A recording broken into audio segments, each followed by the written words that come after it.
പ്രിയമുള്ള എൻ്റെ വിദ്യാർത്ഥിനികളെ, എല്ലാവരെയും ഞാൻ ഓൾ കേരള ഡിസ്റ്റൻസ് എഡ്യൂക്കേഷൻ എന്ന് പറയുന്ന നമ്മുടെ സ്ഥാപനത്തിൻ്റെയൊക്കെയുള്ള ഓൺലൈൻ വീഡിയോ ക്ലാസ്സിലേക്ക് സ്വാഗതം ചെയ്യുകയാണ്. ഇന്ന് ഞാൻ നിങ്ങൾക്ക് മുമ്പിൽ പ്രസന്റ് ചെയ്യുന്നത് NUS +2 ഹ്യൂമാനിറ്റീസ് അല്ലെങ്കിൽ കൊമേഴ്സിൽ വരുന്ന എക്കണോമിക്സിന്റെ ന്യൂ സിലബസ് അനുസരിച്ചുള്ള 10ാമത്തെ ചാപ്റ്ററിന്റെ അവസാന ഭാഗമാണ് എടുക്കുന്നത്. കോറിലേഷൻ എന്ന് പറയുന്നതിൽ റാങ്ക് കോറിലേഷൻ ആണ് നമ്മൾ എടുക്കുന്നത്. ആ റാങ്ക് കോറിലേഷൻ തന്നെ ക്വസ്റ്റ്യൻസിന്റെ റാങ്ക് റിപ്പീറ്റ് ചെയ്ത് കഴിഞ്ഞാൽ എങ്ങനെയാണ് റാങ്ക് കാൽക്കുലേഷൻ കണ്ടുപിടിക്കുക എന്നുള്ളതാണ്. എൻ്റെ വീഡിയോ കേൾക്കുന്ന എല്ലാവരും ലൈക്ക് ചെയ്യുക, ഷെയർ ചെയ്യുക, കമന്റ് ചെയ്യുക, സബ്സ്ക്രൈബ് ചെയ്യുക. നമുക്കറിയാം 2024 അവിടുന്ന് അങ്ങോട്ട് എക്സാം എഴുതുന്ന വിദ്യാർത്ഥികളുടെ സിലബസിൽ അപ്ഡേഷൻ ഉണ്ട്. മൊത്തം ചാപ്റ്റേഴ്സിന്റെ 60% മാത്രം പബ്ലിക് എക്സാമിനെ പഠിച്ചാൽ മതി. ബാക്കി വരുന്ന 40% എക്സാമിൽ നിന്ന് ഒഴിവാക്കിയിട്ടുണ്ട്. ഈ 60%ത്തിൽപ്പെട്ട ഭാഗങ്ങളാണ് നമ്മൾ ക്ലാസ് എടുത്തുകൊണ്ടിരിക്കുന്നത്.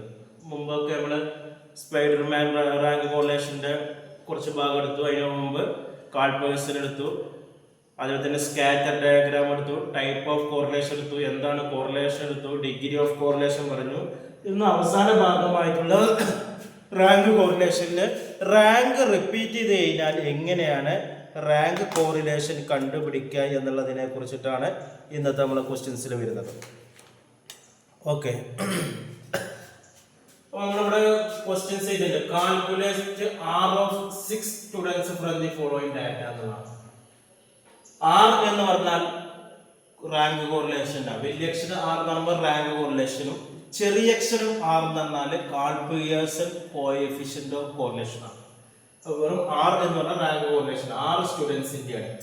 2 സബ്ജക്റ്റിന്റെ മാർക്ക് ഇവിടെ തന്നിട്ടുണ്ട്. സ്റ്റാറ്റിസ്റ്റിക്സിന് കിട്ടിയ മാർക്കുണ്ട്, ഇംഗ്ലീഷിന് കിട്ടിയത് 50-ലാകാം അല്ലെങ്കിൽ 100-ലാകാം.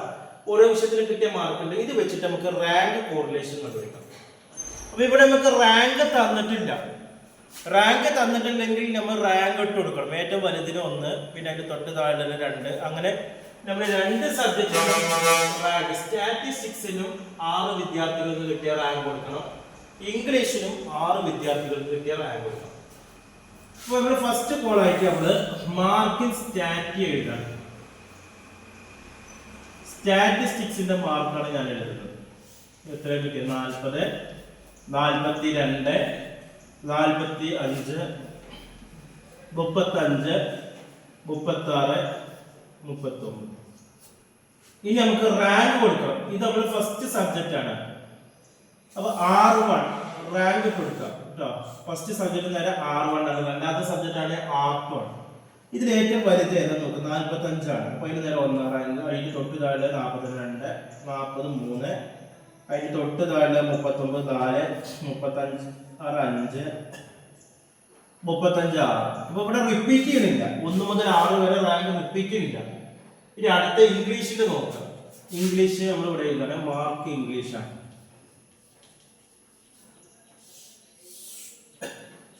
മാർക്ക് എഴുതാം. 46, 43, 44, 39, 40, 43. ഇനി ഇതിന്റെ റാങ്ക് ആണ്. ഫസ്റ്റിന്റെ R1 ആണ്, രണ്ടാമത്തെ വിഷയത്തിന്റെ R2 കേട്ടോ. ഏറ്റവും വലുത് നോക്കത്, അതിന് 1 റാങ്ക് കൊടുക്കാം. ഏറ്റവും വലുത് 46, അത് 1. തൊട്ട് താഴെ നോക്കാം 44 അല്ലേ, അതിന് 2. 3, അത് 43 2 വട്ടമുണ്ട്. ഇവിടെയാണ് നമ്മൾ റിപ്പീറ്റഡ് റാങ്ക്, നമ്മൾ ഇന്നത്തെ ഈ റിപ്പീറ്റഡ് റാങ്കിന്റെ പ്രാധാന്യം വരുന്നത്. 43 നമുക്ക് 3-ാം റാങ്ക് ഇവിടെ കൊടുത്താൽ പിന്നെ ഇവിടെ 43 ഉണ്ട്. അപ്പൊ 2-ന് 3 കൊടുക്കാൻ പാടില്ല. ഇനി കൊടുക്കാനുള്ള 2 റാങ്കുകൾ ആയിരിക്കും. 1, 2 കൊടുത്തു. ഇനി ഇവിടുന്ന് അങ്ങോട്ട് കൊടുക്കാനുള്ള 2 റാങ്കും 3, 4 ആണ്. അതിന്റെ മിഡ് കണ്ടുപിടിക്കാം. 3 + 4 ഡിവൈഡ് ബൈ 2. ഇനി കൊടുക്കാനുള്ള 2 റാങ്കും 3 + 4 ആണ്. അതിന്റെ മിഡ് കാണുമ്പോൾ 7/2 3.5 ആണ്. അപ്പൊ ഇതിന് രണ്ടും 3.5 ആണ് കൊടുക്കേണ്ടത് കേട്ടോ. ഇനി കൊടുക്കാനുള്ള 2 റാങ്കുകൾ എടുക്കുക. ഒരേപോലെ റിപ്പീറ്റ് വന്ന് കൊടുക്കാനുള്ള 2 റാങ്ക് എടുത്ത് അത് പ്ലസ് ചെയ്തിട്ട് അതിനെ എന്ത് ചെയ്യുക? അതിന്റെ ഹാഫ് കണ്ടുപിടിക്കുക എന്നുള്ളതാണ്. 3.5. അപ്പൊ 3ഉം 4ഉം ഇപ്പൊ നമ്മൾ എടുത്തു കഴിഞ്ഞു. അതിന്റെ ഹാഫാണ് 3.5. ഇനി 5ാമത്തെ റാങ്കാണ് 5, 6. ഇനി നമുക്ക് ഈ ക്വസ്റ്റ്യൻസിലേക്ക് വേണ്ടത് നമ്മുടെ ഇക്വേഷൻ ആദ്യം ഇവിടെ എടുത്ത് എഴുതി. ഇക്വേഷൻ ഇപ്പൊ നമ്മളിപ്പോ റാങ്ക് റിപ്പീറ്റ് ചെയ്ത് കഴിഞ്ഞാൽ ഇക്വേഷനിൽ ചെറിയ മാറ്റങ്ങൾ വരുന്നുണ്ട് കേട്ടോ. റാങ്ക് റിപ്പീറ്റഡ് ആണ്. അപ്പൊ നമ്മുടെ ഇക്വേഷന് നോക്കാം. ഇക്വേഷൻ എന്താന്നുള്ളത് ഞാൻ ഇവിടെ എഴുതാം. R equal to 1 minus 6 sigma d square plus 1 by 12 into 2 cube minus 12 divided by n into n square minus 1. ഇതാണ് ഇക്വേഷൻ. സാധാരണ നമ്മൾ റാങ്ക് റിപ്പീറ്റഡ് അല്ലെങ്കിൽ 1 minus 6 sigma d square divided by n into n square minus 1 ചെറിയ equation ആണ്. പക്ഷേ rank ഇവിടെ repeat ചെയ്ത് കാണിക്കുന്നുണ്ട് 43 43 3.3.5. അപ്പൊ അങ്ങനെ ഒരു ഇക്വേഷനിലാണ് നമ്മൾ 1 minus 6 sigma d square divided plus 1 by 12 into 2 cube minus 2 divided by n square. അപ്പൊ ഇതിൽ നമുക്ക് വേണ്ട d square ആണ്. അപ്പൊ d കാണാം. d നിർബന്ധമാണ്. d കാണുന്നത് ബ്രാക്കറ്റിൽ r1 minus r2 ആണ്. r1 എത്ര? 3 minus 1 2 2 minus 3.1 minus 1.5 1 minus 2 minus 1 6 minus 6 0 5 minus 5 0 4 minus 3.1.5. ഇനി ഇത് ടോട്ടൽ വേണ്ട d സ്ക്വയർ ആണ് വേണ്ടത്. d സ്ക്വയർ ഇതിന്റെ സ്ക്വയർ എടുക്കണം. 2ന്റെ സ്ക്വയർ ഈക്വൽ ടു 4 ആണ്. മൈനസ് 1.5ന്റെ സ്ക്വയർ എത്ര നോക്കാം. മൈനസ് 1.5ന്റെ സ്ക്വയർ 2.25 ആണ്. ഈ മൈനസ് 1ന്റെ സ്ക്വയർ 1 ആണ്. 0ന്റെ സ്ക്വയർ 0 0 സ്ക്വയർ 0 1.5ന്റെ സ്ക്വയർ 2.25. അപ്പോൾ ടോട്ടൽ ചെയ്യാം. ഇതാണ് സിഗ്മ ഡി സ്ക്വയർ. അപ്പോൾ നോക്കാം. 4 1 5 പിന്നെ 2 എത്ര? 4 4 5 നോക്കാം. അപ്പൊ എത്രയാണ് വരുന്നത്?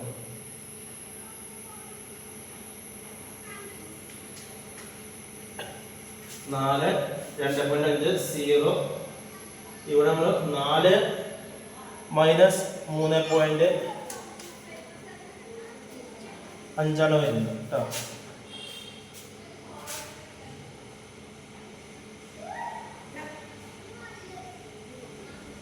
അപ്പൊ 1.2 സ്ക്വയർ. അപ്പൊ സിഗ്മ ഡി സ്ക്വയർ എത്ര നോക്കാം. 4 1 5 5 4 7.5 7.5. ഇക്വേഷൻ നമ്മൾ കൊടുക്കണം കേട്ടോ. r equal to 1 minus. അപ്പോൾ r equal to 1 minus 6 sigma d square 6 into 7.5 കേട്ടോ.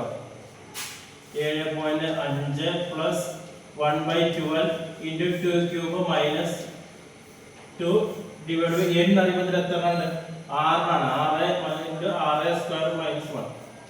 ഈ ഇക്വേഷൻ നമുക്ക് സിഗ്മ ഡി സ്ക്വയർ മാത്രമേ കണ്ടുപിടിക്കാനുള്ളൂ. വേറെ ഒന്നും കണ്ടുപിടിക്കാൻ ബാക്കിയുള്ള ഇക്വേഷനിലുണ്ട്. ഇനി ഇത് ഓരോന്നും ചെയ്യാം കേട്ടോ. ഇതിങ്ങനെ ബ്രാക്കറ്റിലാണ് കേട്ടോ. ഇതിങ്ങനെ ബ്രാക്കറ്റ് രൂപത്തിലാണ് ഇവിടെ വരുന്നത്. അപ്പൊ ഇത് നമ്മൾ സെപ്പറേറ്റഡ് വേണം. 6 പുറത്തന്നെ കിടക്കണം കേട്ടോ. ഇങ്ങനെ തന്നെ വേണം. അപ്പൊ 1 മൈനസ് 6 അങ്ങനെ തന്നെ ഇരിക്കണം. ഈ 7.5 ഇതല്ലോ പ്ലസ് 1/12. പിന്നെ ഇവിടെ ഇങ്ങനെ വരും 7.5 പ്ലസ് 1/12. 2ന്റെ ക്യൂബ് എത്ര? 2 into 2 4 4 into 2 8 8 minus 2 6 ആണ്.